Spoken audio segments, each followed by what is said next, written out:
All right, guys. Today we're gonna be reacting to see Germany's future. Look at its cars. Why is that? Why is that statement? There's something that is correlated with cars in Germany's future. We have to see. Thank you so much for the support. Thank you so much for those folks that are new members in the Discord. For those that haven't, make sure you go to the description down below or the comment section to join the Discord community. And that way you can just receive not only my updates, but you can leave some recommendations idea, right? Either or, we're gonna just see this video from The Economist. Right? Make sure that we can learn a little bit of the German economy. Let's jump in. Let's see what's going on. For Germany, it's the end of an era. And as Europe's biggest economy, there are some huge challenges ahead. From its increasingly complex relationship with China to climate change, Oh my God! all Look at that. eyes will be on how Germany's new leaders grapple with these issues. But there's one German industry that reveals a lot about the country's prospects. It's cars. Traditionally, the car industry here has been very powerful. There have been open doors to German ministries, to the Chancellery. Germany's car industry is a vital part of its economy, BMW. with links to government that go back decades. How this world-renowned motor industry Deutsch. navigates the challenges ahead could tell you more than you think about Germany's future. Okay, let's hear it. Let's see what's going on. Like a self-driving car. That last one that we saw. Quite, where the car industry goes, Germany goes. But this sector is absolutely crucial to the future of Germany and the future of its industrial model. Ooh. But model could claw back global market share, could be telling for the economy as a whole. Take international relations. Almost half of Germany's GDP comes from exports. Cars make up the biggest proportion of this. Who Germany sells cars to matters. It can point to alliances or trouble brewing. Since 2016, China has been Germany's biggest trading partner. Okay. In 1998, German trade with China was worth $16 billion. Man, that's a lot of money. Now, it's worth over 180 Oh, that's a lot of money. 180 billion. That's a lot of money, folks. billion. But there's a fear that Germany could have become too reliant on the Chinese market. That's the problem. For the That's the past problem, folks. 16 years, Angela Merkel has courted China in the name of trade. It's an approach that has its risks. Particularly now, we're in this context of this emerging systemic competition between America and China.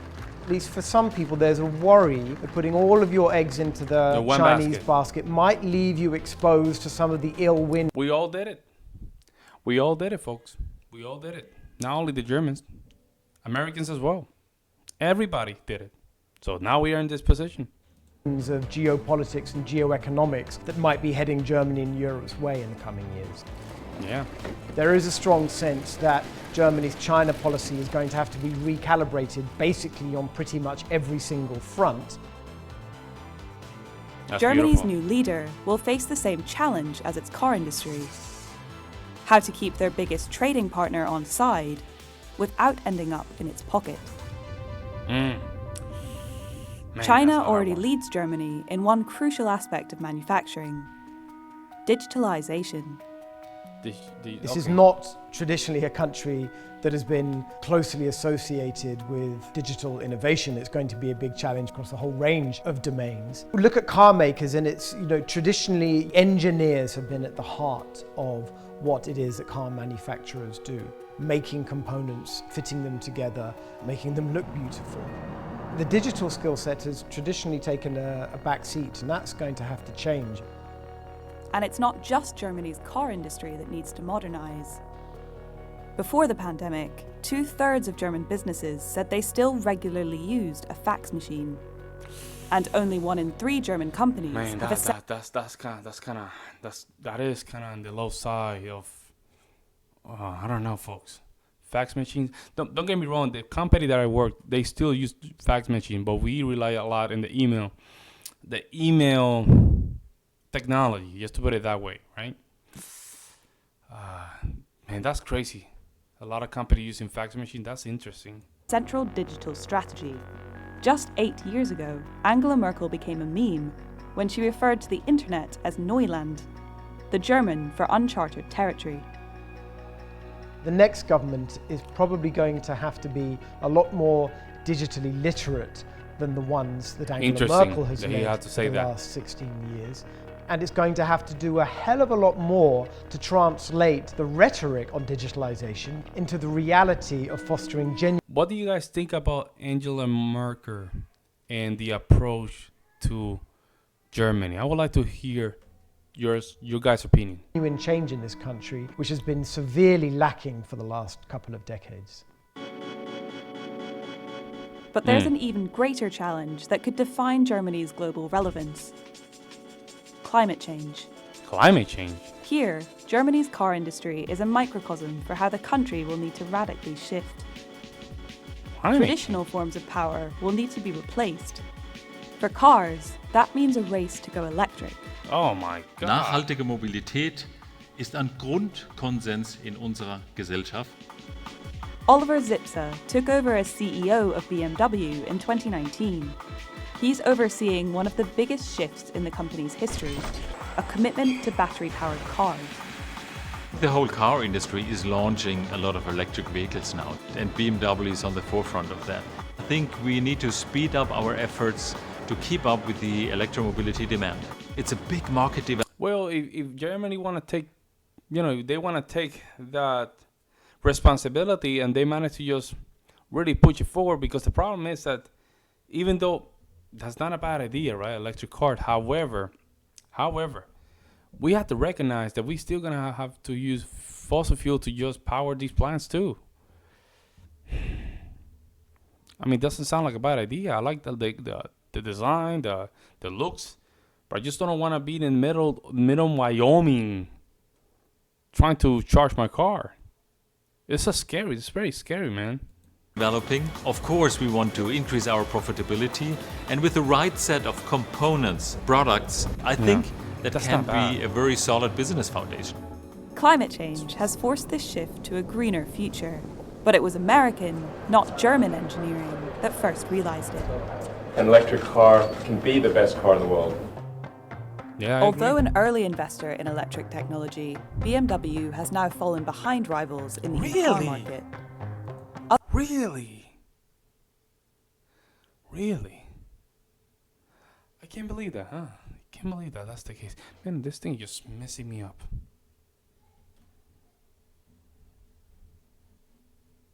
There we go.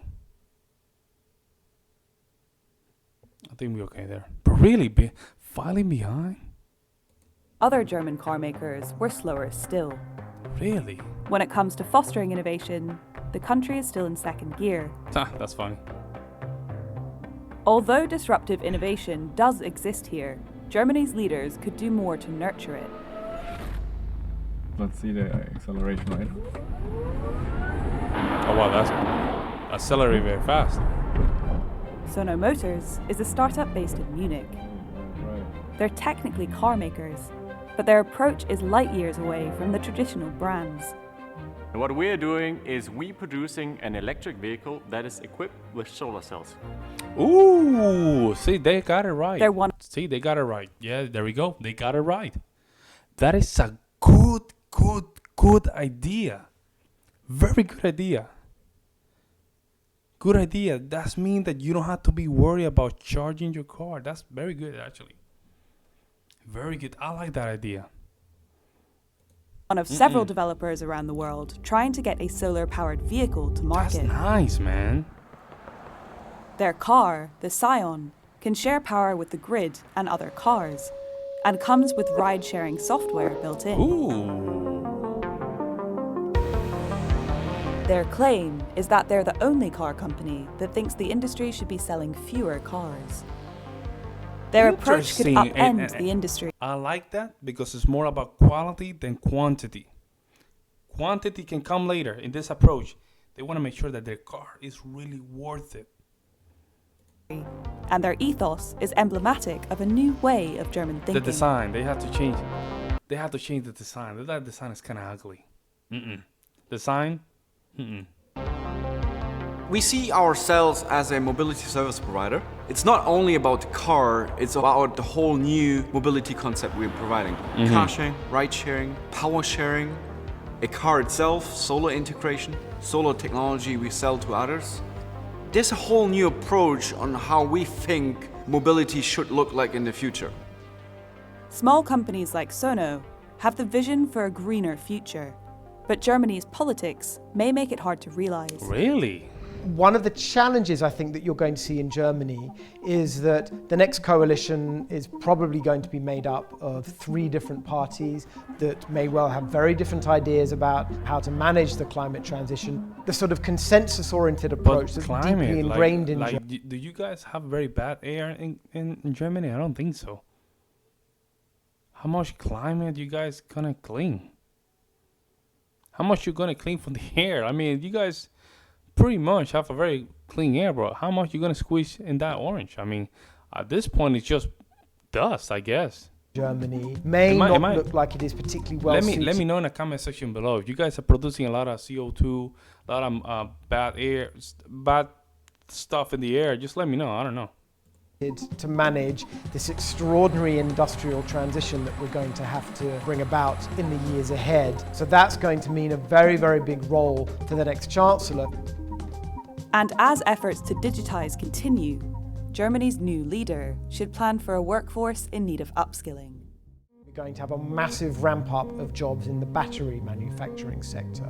We're going to have a huge demand for coders, sort of digital skills, and a concomitant decline in the demand for engineering skills that we've seen. And as China's might grows, Germany will have to be more careful about who it gets into bed with. One of the things I think, for example, that you're going to see in the legislative period is real investment in Europe's ability to stand on its own 2 feet, to ensure that it is not excessively exposed. And I think the Western world has made a mistake in relying too much in China, man. We rely so much to the point where their cheap products is too expensive. Isn't that interesting?